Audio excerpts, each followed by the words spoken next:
Welcome to Ask and Learn. We are going to find the absolute minimum and absolute maximum values of the function f of t equals square root of t over 1 plus t squared on the closed interval 0, 2. We know this function attains its extreme values on that interval because the interval is closed and the function is continued there. Moreover, we know those extreme values are attained either at the endpoints of the interval or at critical numbers of f. So we start by calculating the critical numbers of f, and for that we need the first derivative of f. We have a quotient here, so we have the derivative with respect to t of the numerator square root of t times the denominator 1 plus t squared minus square root of t times the derivative with respect to t of the denominator 1 plus t squared, and all that over 1 plus t squared squared. And that's the expression for the first order derivative of f, and that is equal to derivative of square root of t is the same as the derivative of t to the 1/2, and that's 1/2 t to the negative 1/2. That is 1 over 2 square root of t times 1 plus t squared minus derivative of 1 plus t squared is 2t, and so it's 2t times square root of t over 1 plus t squared, and that square. Now we have in the numerator we have difference of fractions, so we get denominator is 2 square root of t, and on that we get 1 plus t squared minus 2 square root of t times 2t square root of t, and that over 1 plus t squared, and that square, and that's equal to, and then this denominator gets here down here 2 square root of t times 1 plus t squared squared, and in the numerator we get 1 plus t squared minus, then we have 4 square root of t times square root of t is t times t is t squared. That's it. Then this is equal to 1 minus 3t squared, and that over 2 square root of t times 1 plus t squared squared. That's the first order derivative of f, and this derivative is not defined at 0, so f derivative at 0 does not exist. And 0 is in the domain of the function because, in fact, f is defined at all points in the interval 0, 2, and at all points in real numbers, in fact. But at the given domain 0, 2, f is defined as 0, so 0 is in the domain of f, and there the derivative does not exist, so 0 is a critical number of f.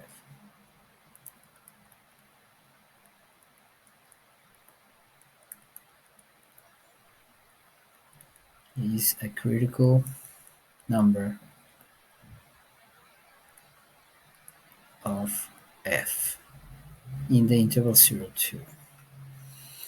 Now, to find the other critical numbers, we equate the first derivatives to 0, and that's equivalent to 1 minus 3t squared over 2 square root of t times 1 plus t squared squared equals 0. Here we are assuming that t is different from 0 all the way through these equivalences here in order to write in the denominator square root of t. And this fraction 0 if the numerator is 0, And from here we get 3t squared is 1, which is the same as t squared is 1/3. And so t can be 1 over square root of 3 or negative 1 over square root of 3. So we have two possible solutions to this equation. First derivative equals 0, but t equal negative 1 over square root of 3 is not on the given interval here. So, but t equal negative 1 over square root of 3 is not in the interval 0, 2. Then t equal 1 over square root of 3 is a critical number of f in the interval 0, 2. In fact, 1 over square root of 3 is about 0.57735. So this number here is in the interval and is a number where the first derivative is 0. The other number, as we saw here, is negative 1 over square root of 3, is not in the given interval. So f has two critical numbers on or in the interval 0, 2, and they are 0 and 1 over square root of 3. So we have to evaluate the function at those critical numbers and at the endpoints 0 and 2. And we get the following, but let's say we start by the endpoints at 0. F is equal to square root of 0 over 1 plus 0 squared, that's 0 is equal to 0. F at 2 is square root of 2 over 1 plus 2 squared, that is square root of 2 over 5. And that's about 0.28 4271 247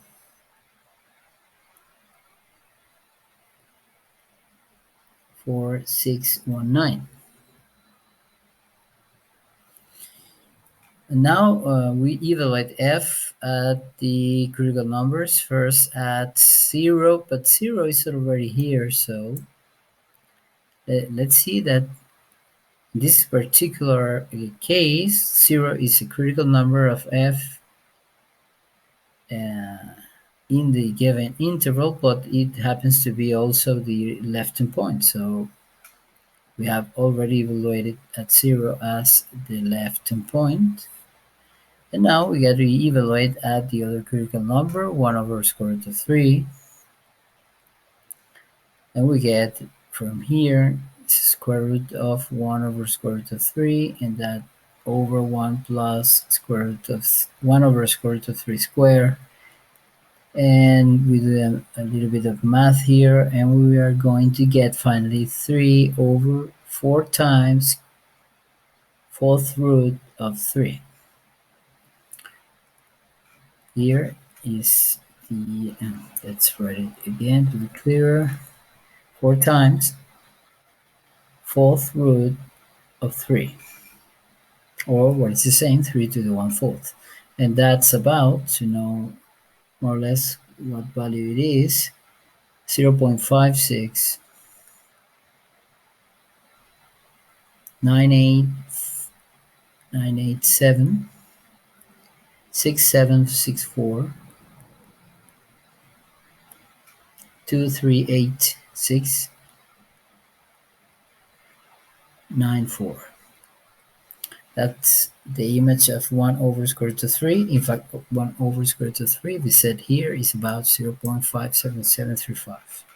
So from these values, we have that the absolute maximum value of the function over the given interval 0, 2 is 0.56. That is 3 over 4 times fourth root of 3. And the minimum value is 0 attained at 0.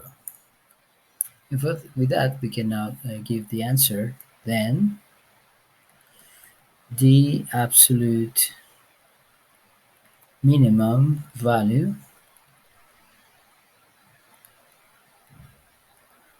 of f in the interval 0, 2 is 0, which occurs at the left endpoint and also a critical number t equals 0.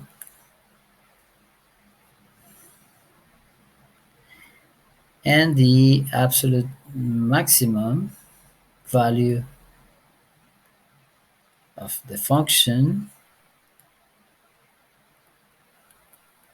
in the interval 0, 2 is 3 over 4 times fourth root of 3, which is about 0.56 and 98767674238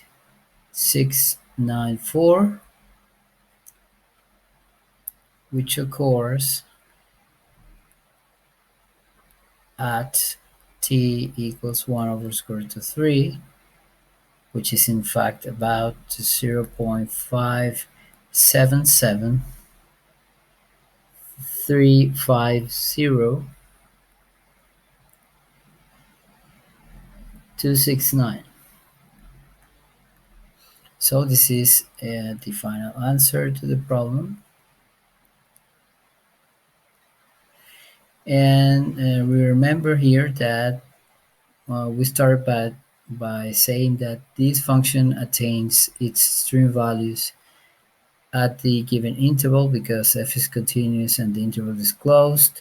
We already know that the extreme values of the functions are attained either at the endpoints of the interval or at critical numbers of the function in that interval.